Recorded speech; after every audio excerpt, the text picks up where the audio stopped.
As a Christian family, we couldn't kill our child. That wasn't in our purview. We had to try to preserve life. At that point, all they were doing for him was breathing for him on the ventilator. His heart was beating on his own. His brain was functioning, obviously, because his heart was beating. So we had to persist. Again, it's a very short period of time to start making life decisions. As I tell people all the time, if a kid gets the flu, we give them a week to get over it. If a kid breaks an arm, we give them a couple of months to get over it. Robert had a really hard hit. He had a pretty traumatic brain injury, but they wanted to make life and death decisions in the first 48 hours. There was no reason to do that. We could wait weeks to see what his actual condition was. We needed to wait longer just to let the swelling go down and to understand what we really had. He was also severely medicated at the beginning. Paralytics, and then all of the drugs they give for storming are all sedatives. So how do you even know what a child's condition is when they're that heavily sedated? Dr. Harch, there was a phone call between the doctors. Can you recall that? It was the conversation when they finally saw Robert after he came back from hyperbaric oxygen. Yes. And then it was, well, wow, maybe we can do something, or maybe there's a possibility here. This was pretty amazing. And that conversation had to do with me telling her, look, in your own backyard, you can't get this done. We've only been able to treat a child acutely with a drowning once up to that point in 30-some years. And you're in Texas, there's a lot of resources there, big money people, etc., who could make donations to get this done in the hospital setting, in research protocol, whatever. And she said, well, before we can do that, I have to convince my faculty. And to do that, you need to publish all your results. And so began this project that we've unfortunately been stalled in, but it is now getting underway again to try to retrospectively review now.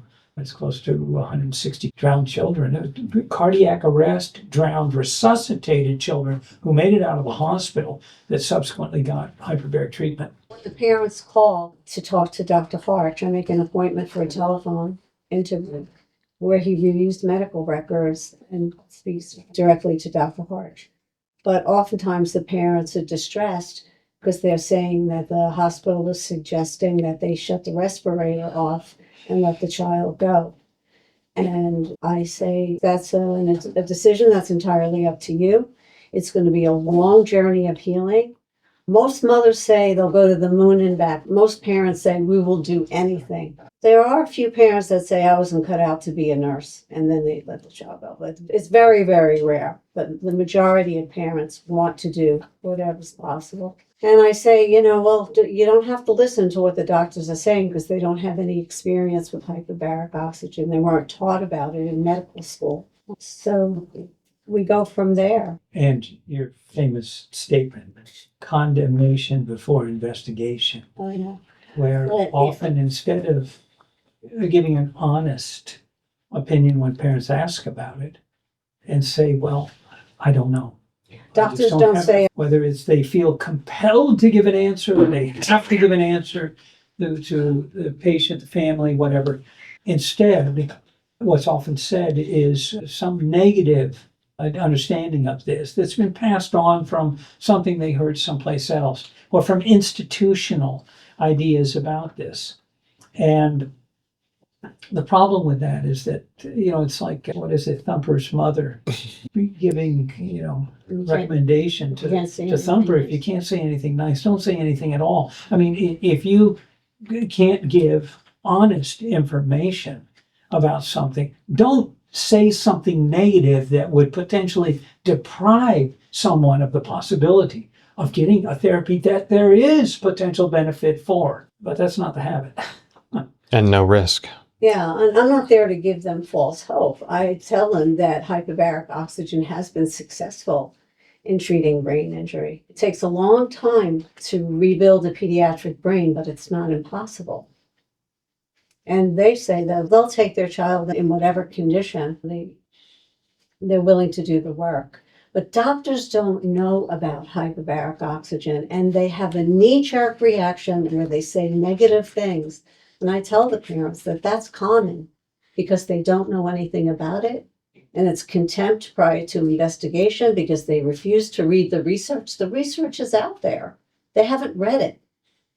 They'll say, oh, it's not FDA approved. Well, the FDA doesn't approve a therapy. It approves medical devices and medications. FDA has approved hyperbaric chambers. It's just that it's not insurance reimbursable. That's where the obstacle is. It's not insurance reimbursable, so hospitals are not interested in it. Well, that's part of it, but and the other part is the doctor obstruction and why these negative opinions are given. And I go to what I was taught in medical school when I was first in the hospital in 1978, and my junior resident, who is the main one who teaches you. I mean, yeah, you have rounds and the faculty and some more senior people and all, but the person that you're with most of the time who is teaching you is the junior resident, second year postgraduate doctor.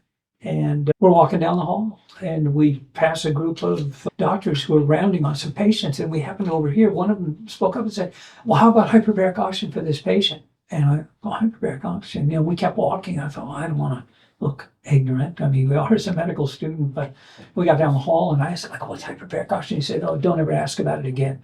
It's non-science, been thoroughly disproven. Charlatanism, snake oil sales, and fraud. He said, just stay as far away from it as you can. And that was in 1978. 78. Medical school. Yeah, since then. At the Johns Hopkins University School of Medicine.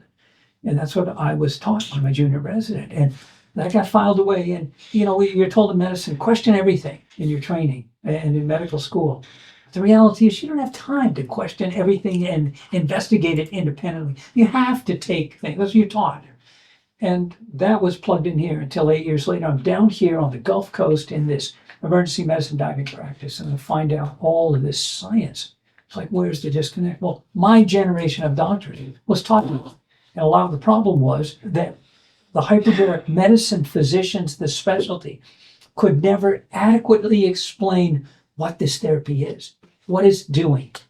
And in the absence of that, they couldn't defend it. When people said, oh, geez, it worked for a bone infection, or the dog-bitten little girl's nose would put back on.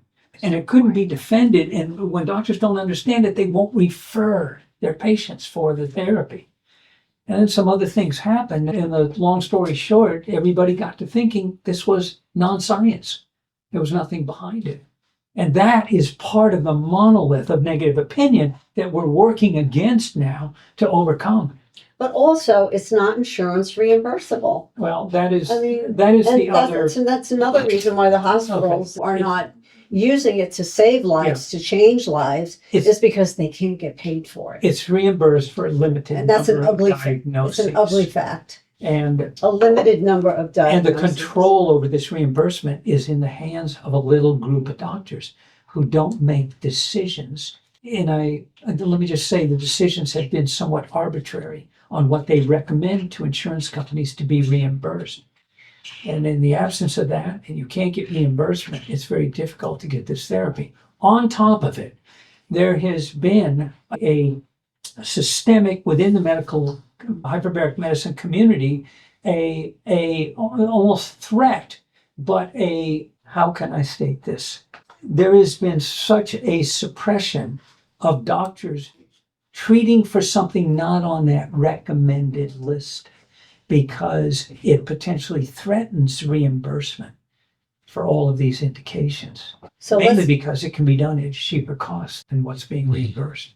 Well, at the private clinics like here. Well, let's get back to baby Robert. When you were a baby, we're talking about the story. And what happened to your parents when you were a baby in the hospital after you drowned?